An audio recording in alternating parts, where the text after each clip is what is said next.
Thank you for joining today's webinar. For those of you who are on right now, I'd like you to find the chat box and write in the chat box something that brings you joy.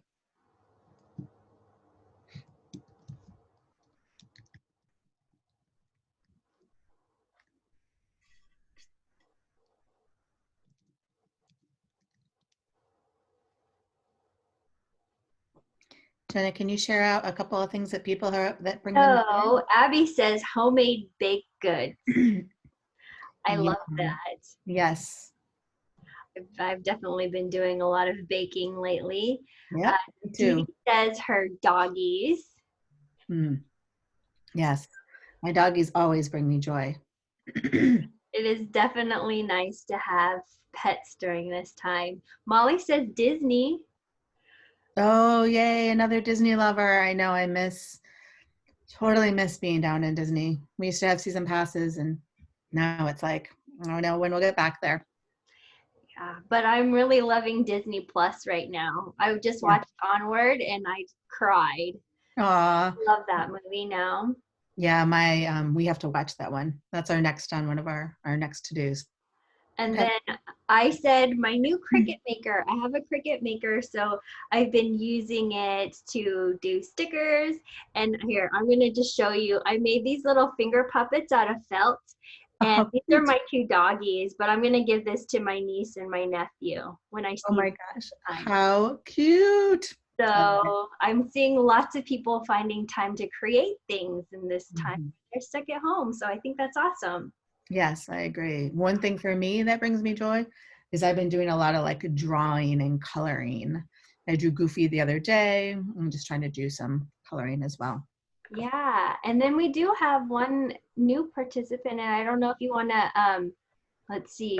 Oh, here we go. Trying new recipes, and uh, I'm not sure how to say your name. Is it Pratibha? You need to unmute. Oh, yeah. Oops, Pratibha. Hi, I'm Pratibha and I teach 6th grade at Oak Grove School District in San Jose. Nice. Welcome. Okay. Perfect timing. So we're going to go ahead and get started. So this is designing a digital reading lesson. So I'm Barb Flores and I'm the coordinator for ELA, ELD, and literacy. And on the call with me, I have the fabulous Jenna Picata, who is going to help run the Zoom meeting with me. She'll monitor the chat box and answer any questions. And we're very excited to be here today. So the first thing I want to do is just throw out a couple of Zoom webinar etiquettes. It's great when you have something to share, but please make sure you state your name when speaking so we know who's talking. And if you're not talking, please mute your sound. It's helpful so that there's no noise in the background. And when we say actively participate, if you have other windows or browsers up or anything like that, go ahead and close those down so you can stay focused and be present. And the chat box is super great to put your questions in. And when you do, go ahead and be specific so that we know how to best support you and what your needs are. And most important, be flexible. This is a new learning environment and platform for all of us. So your flexibility and positively focusing on what we can do is always appreciated during this time. Okay. So we're going to walk through 3 different tips on designing a digital reading lesson. So the first thing to think about is you want to think about where to begin. Like when you're thinking about what you have to do with your students, there's 2 parts to that. What have I already taught them that would be familiar for them? And then the second is what is the most important standards I still need to teach them? So when you're starting off doing this digital lesson planning and distance learning, I recommend that you start with something that's familiar with them, a skill that's familiar with them so that they can ease into getting used to doing distance learning. And then when you get done a week or so into it, then you could start moving into the skills that you still need to teach. Okay, but you want to just determine for your grade level, what are the most important skills and standards that need to be supported for student learning. You also want to look at the complexity of the skills and standards and to see how you can do that and how much time it would take and how you can explicitly teach the the skill to them. Students in this time of distance learning need that explicit instruction. It can be through asynchronous as well as synchronous learning, where, excuse me, where they're all online together for synchronous learning, but then that asynchronous where they have time to independently do things on their own. And one other very important part of that is to develop a routine or a consistent way to teach them. So one of the things that we're going to do in my tip is I'm going to share about HyperDocs, and I'm going to share how you can use that as a consistent routine and way to teach students just by changing the content. Because just like in the classroom, students are used to routines and consistency. We need to also continue to build that in through distance learning. Okay. So thinking for yourself, how can you connect with your students? Because it's important to build that community and connection with your students, whether it's through face-to-face, virtual meetings, or doing some videos. So take a minute to think about that. And I also want you to think about what interests that they have, because you really, especially at this time, you want to think about how can you connect to their interests so that they're engaged in that. If anyone has anything that they'd like to share, please feel free to unmute yourself or write anything in the chat box.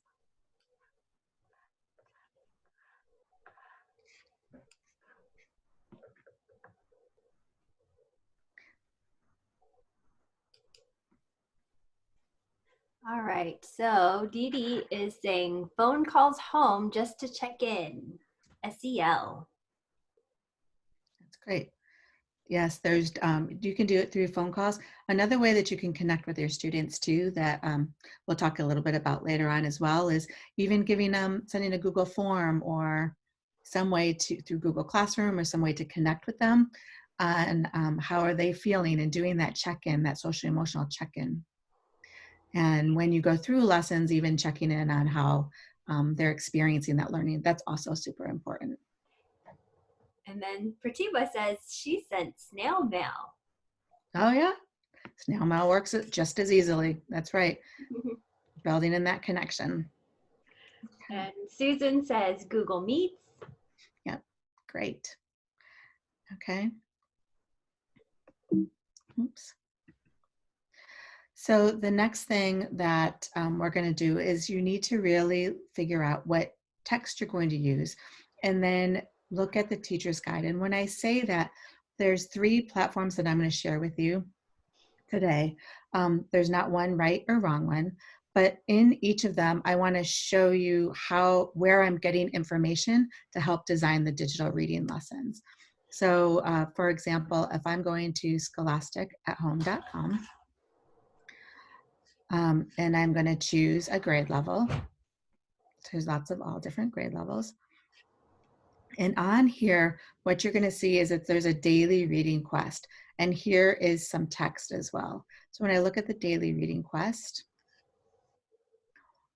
there's different things that they can do. So it says I could do a comic strip, write a letter to the author, share what you just read with some questionings, do a poem or a song. So it's giving you some ideas that you can use. So I'm going to show you how I use these ideas when I'm creating this. The other thing is they also offer text.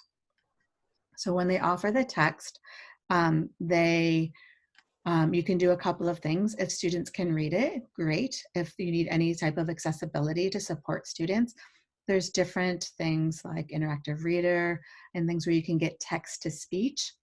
Or another option is to actually read it as a voice memo and share it with your students through Google Classroom or through Seesaw. For those students who might be English learners or have a disability, or just simply their learning style, they're not able to read it, and maybe they're an auditory learner. So you can build those in. And then when you just take the text, then you can go back to the resources I just shared with you, and you can decide something that they could do with those. So that's one option. Another option, which is what I'll be doing, well, I'm going to do that one last, because that's the one we're going to work on today. The other one is education.com. On education.com, they have these weekly boosts. And so it gives lesson plans like this. You can choose your grade level. So it's preschool through 5th grade, but it still may work for any 6th grader depending on what the strategy is. And then it gives you different weeks. So different options for different weeks that they're going to be doing things on. So if I was going to do, like say 3rd grade, they're doing sequence events, cause and effect, and you click on reading. So this is just one strategy. They have many other strategies that you can do, but so you can click on a text, right? And you can download the worksheet. So I'm not recommending that you just go ahead and do packets. What I'm saying for distance learning, like you can give them this text that they could read, whatever it is, using that skill, cause and effect, and then whatever the information is down below that can help them with their distance learning. Another one I wanted to do, 3rd grade had point of view, which I had up here. Oops. Oh, let me see, where is it? Here it is. 3rd grade also had one that had point of view. So when you're looking at the point of view from family reunion, again, there's a text which you can read out loud through voice memo or have them read it independently.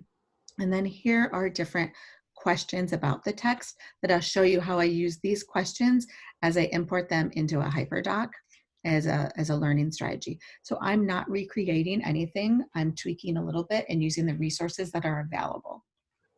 And then the last one I'm going to share, which is the one we're going to look at today, is called Storyline Online. And this is K4. But again, you can use this, adapt them, try and get different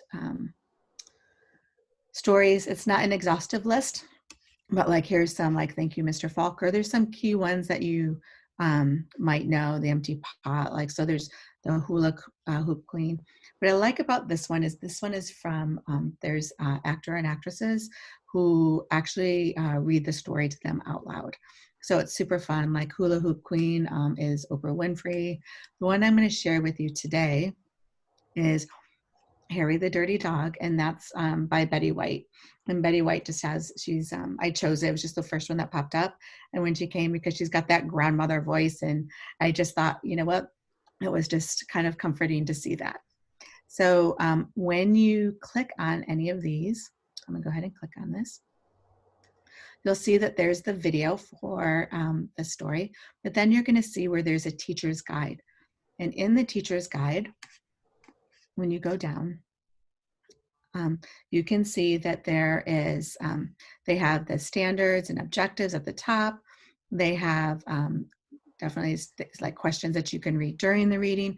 And these are the questions that I used in mine. So I'm just literally lifting questions off of a teacher's guide.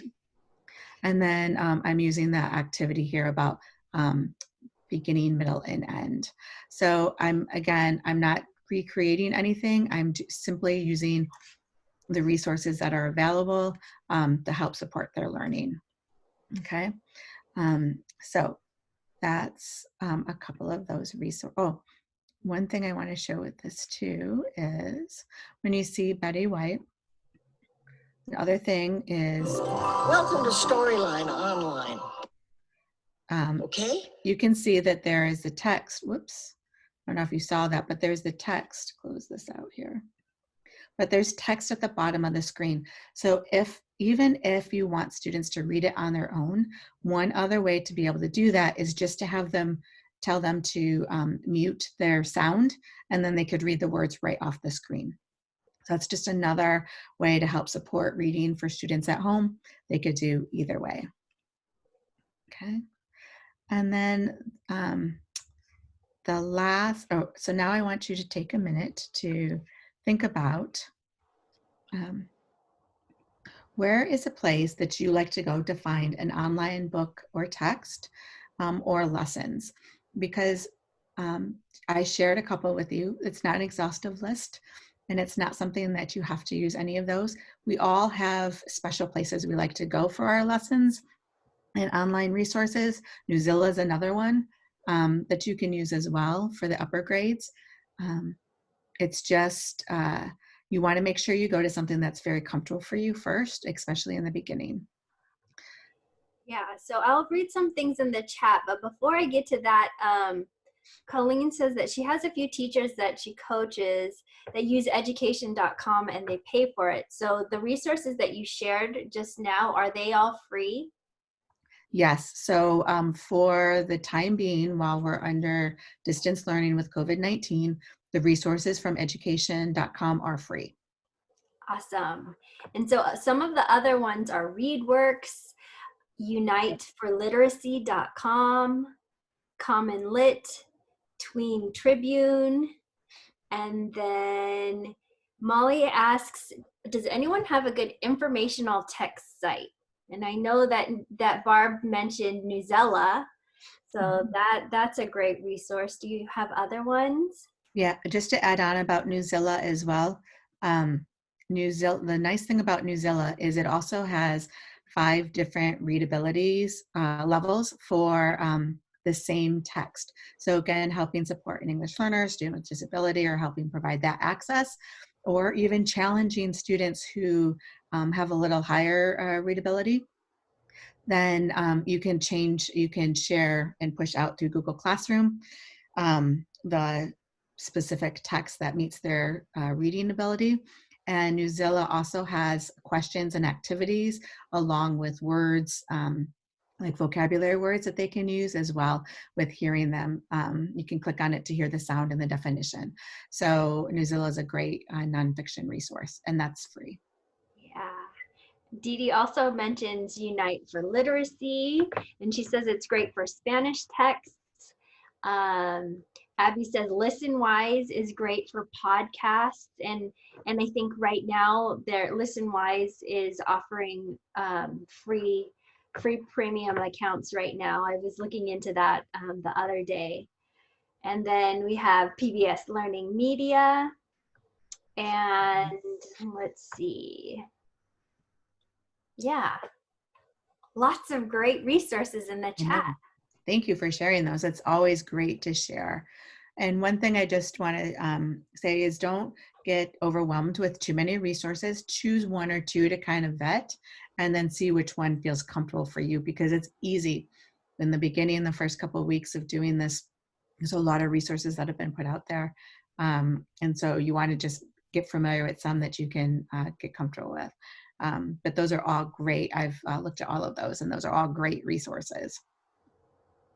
Okay. Yeah, so maybe after we stop this recording, Barb's kept all of the resources on this page and linked them. So we can definitely add a page with some links to these ones that you guys have brought up so that other people can access them.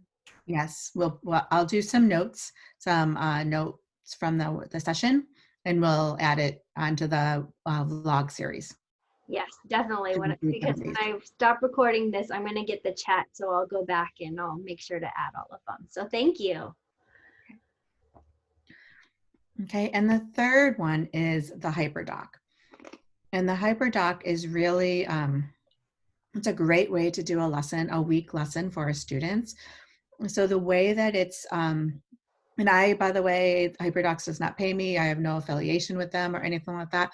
It's just a resource that I felt very user-friendly, and I've learned a lot about over the last couple of weeks. And so that's how what I wanted to share with you. So there's 3 parts to the HyperDoc. So the first part is kind of that explore, and that's really to build students' prior knowledge and background and kind of connect to whatever the learning is for that, or the story is for that day or that week. And then the second part is the explain the skill and strategy. And that's the teach part of it. That's where you'll provide instruction on whatever reading strategy or whatever skill you're trying to teach. And then the third part is the application piece, which I put in their choice. I'm going to show you how to build choice in for how students show their learning. It's important to kind of, especially at this time with different levels of comfortableness with technology, also accessibility and equity, providing some different resources and choices for students, along with levels of like stretching them to do a little bit extra and making it a little bit easier for students who might need something that's not quite as challenging. And then part of that whole week-long HyperDoc is the check-in piece too. So I'll share how I do that with the check-in. So this is a HyperDoc, or this is a link. So I'm going to share this HyperDoc with you. And so I put at the title of it, Harry the Dirty Dog. I took that reading focus and objective literally right off of this story guide that I shared with you a few minutes ago. And so I color coded it. So Monday, so instead of putting explore, explain, and apply, I'm putting dates on there so that students know I'm explicitly telling them what dates to do different things. So you'll see Monday is green, you'll see Wednesday is yellow, and Friday is blue. So I'm also color coding it so they know like that section all stays together. One of the other things I did is I did all the instructions in red. And I also added in some little visuals like for thinking so that they know like for those students who need the visual aspect of it, I give them that little visual for them. All the questions that I want them to be thinking about or asking. So like I've highlighted those in yellow. So the first, and then the other part is any links that I have those in blue. And then I also have like an ear icon for when I want them to listen. So the way this is set up to engage them in the story, it's a story, Harry the Dirty Dog is about a dog, it's about an animal. So I literally took those highlighted questions. I tweaked the language a little bit just to meet the needs of this HyperDoc, but I grabbed a couple of pictures of possible pets that they could have just to have them engage with that. Then I have them look at the pictures of the front cover. I just snipped screenshot of the title of the book just to kind of have them make a prediction for the book.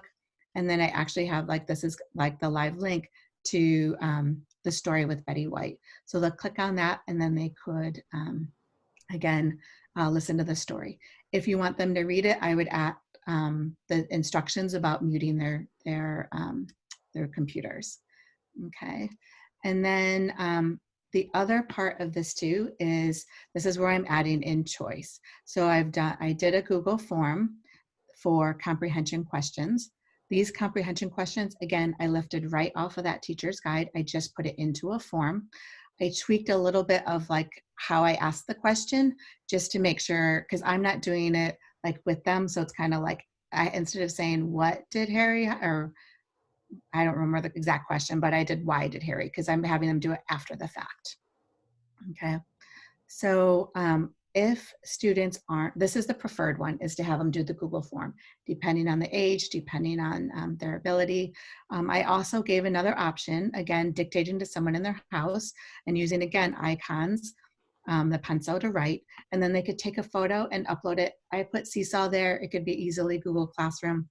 And then I listed those same questions that's in the comprehension questions Google form. I listed them there for the students. So if you notice there's a gap between Monday and Wednesday, there's no Tuesday. So Tuesday is my day that I would check in on the students.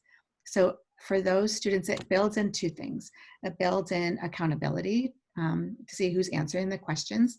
It also builds in an opportunity for those who aren't, for you as a teacher to check in with them and see, is it because they can't access something, they don't know how to do something? Is it they just don't want to do it? So you can find out a lot of information by who has filled it out and who hasn't, and then check in with those who haven't. So then when I would go to Wednesday, I would literally, on a Google form, you can export the responses into an Excel spreadsheet. So on Wednesday, I'd also be letting the students know that on Tuesday when I check in, that we will be using these during our class discussion. So I would kick off Wednesday. Wednesday would be a synchronous class meeting. And I would just whatever their answers are and have some discussion and dialogue around what the story was about and answering some of these questions so that they can see that we are using the information in this, that they are completing. I think that's one of the other things that's important to do when you're doing distance learning, is let them know that it's not going into the recycle pile, that you are actually using the information. Then I created a screencast that talks about sequencing a story from beginning, middle, and end. And I'm just going to play just the beginning so you can see what it looks like. This is a sequencing lesson for beginning, middle, and end of a story. The first thing you'll want to do is identify a book that has a clear beginning, middle, and end.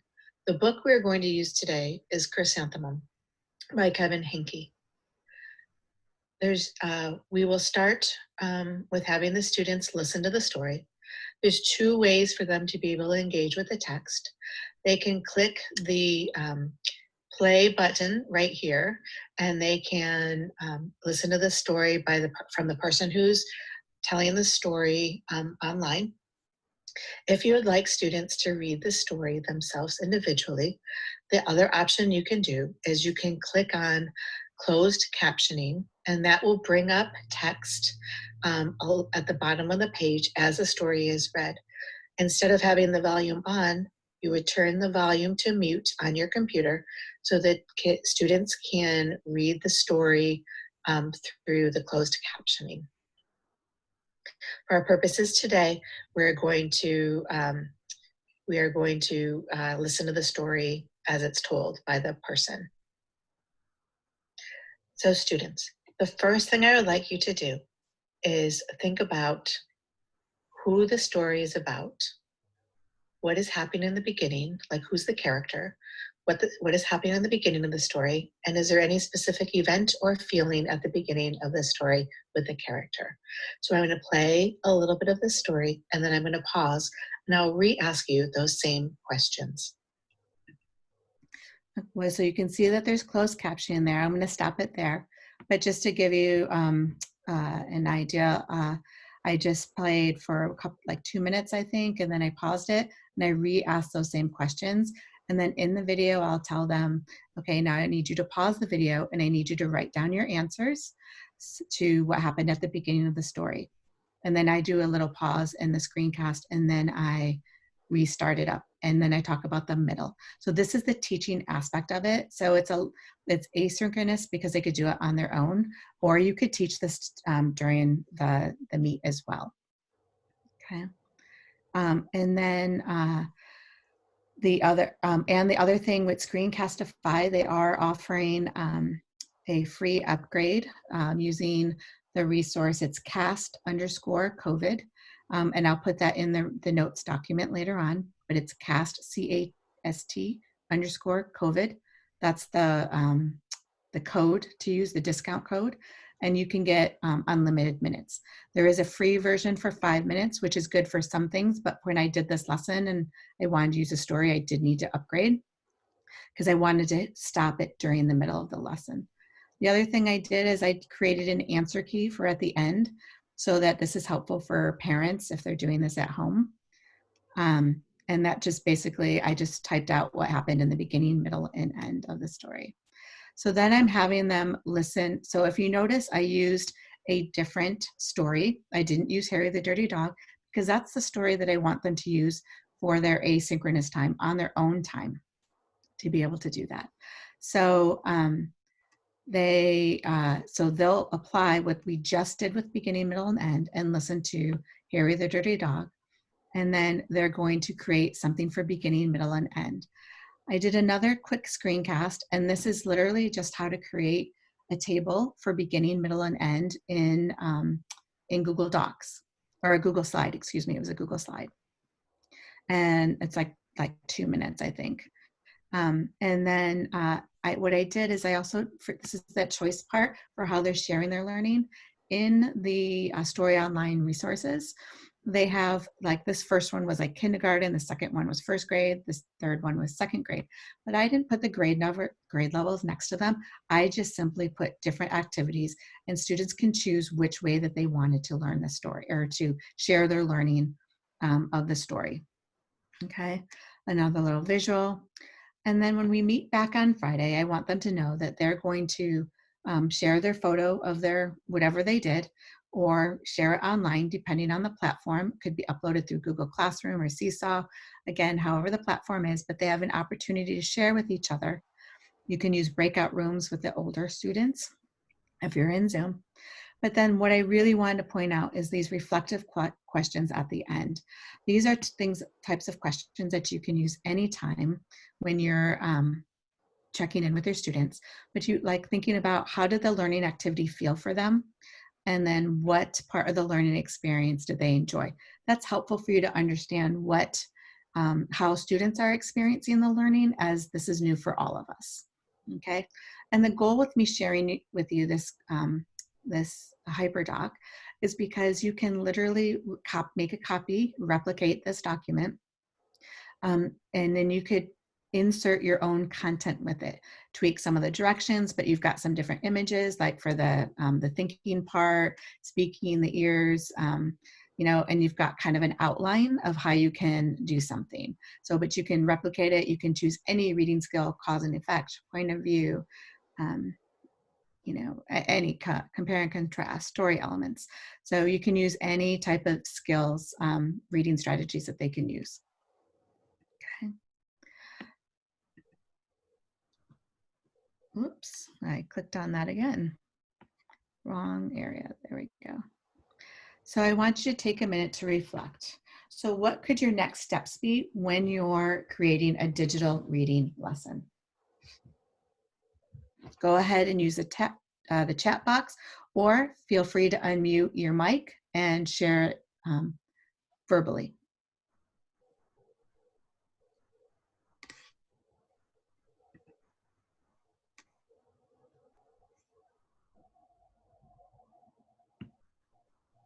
This is Colleen here.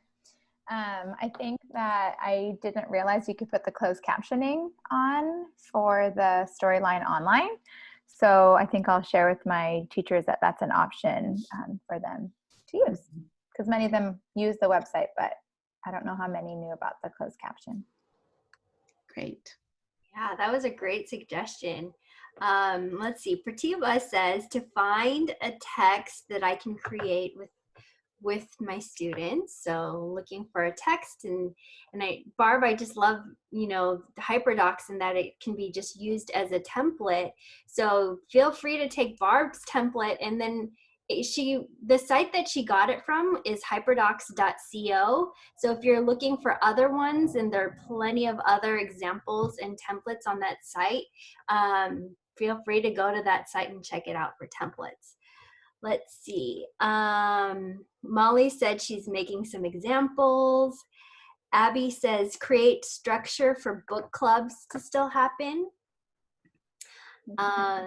Let's see. Susan says explore some of the literacy sites and play around with the HyperDoc template.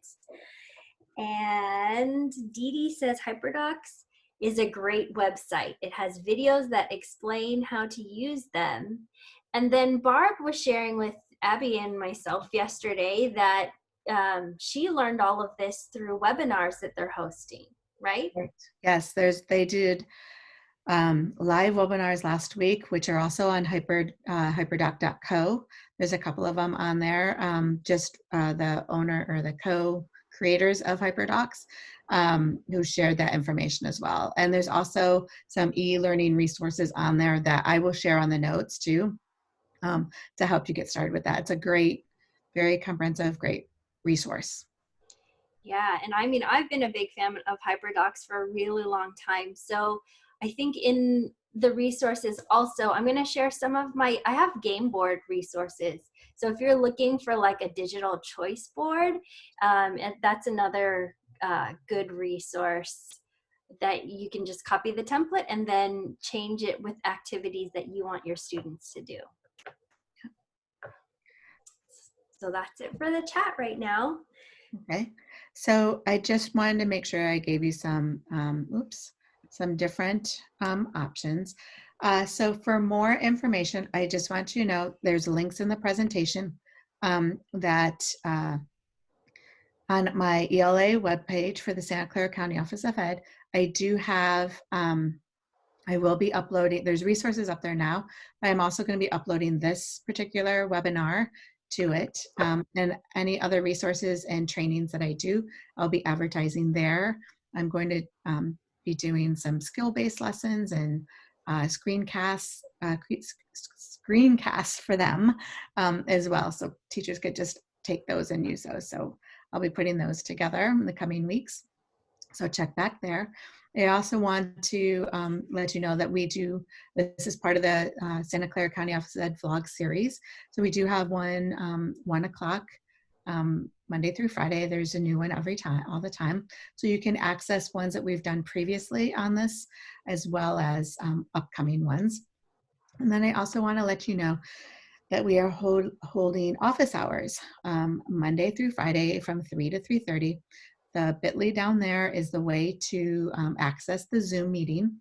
And those are just drop-in office hours. If anyone has any questions, needs a thought partner, or any way to have just a thought partner, check in. We're there. Someone is there every day from 3 to 3:30. We're happy to help support your learning along the way with distance learning.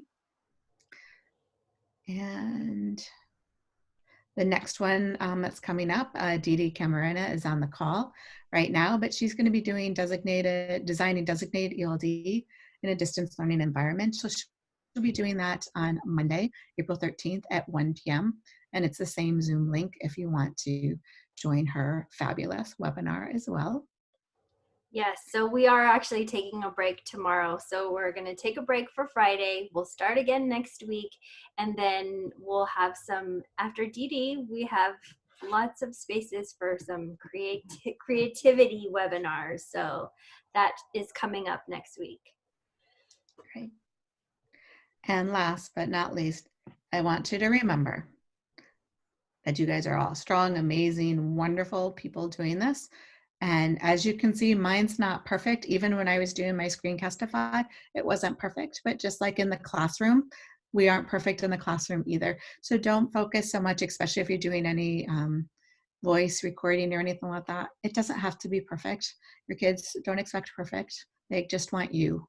And so just remember that, do the best that you can. And we're here to support you in any way that we can. Okay, thank you so much for joining today. Have a great rest of your day. Yes, thank you.